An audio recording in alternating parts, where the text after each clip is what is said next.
After we saved 20k, we realized that your first lump sum is actually the real cheat code. Here's why. So guys, we recently put out a video about how we're looking to make between 30 to 50% on average, and we got a lot of pushback, fair to say, on our comments. So guys, let me break this down for you. When we started investing, we were putting aside £300 to £500 thereabouts per month, and that meant on average we were saving about 5-6k a year, and we were putting it into public markets, so stocks, bonds, etc. And that was fine. But we realized that with our target of 30 to 50% per year, you're not really going to get that in public markets. But when we got to 10k, I don't know, it's kind of like doors just opened. Like people started, like deals started finding their way to us on WhatsApp.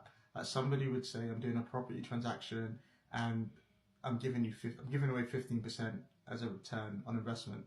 And we were like, okay, let's do that. And then somebody else would come with another opportunity. But ultimately, as we started to get more and more money, like opportunities just started coming our way. And I know people are going to ask, well, what are those opportunities? But when people around you know that you've got money and you want to invest it, those opportunities just start finding you.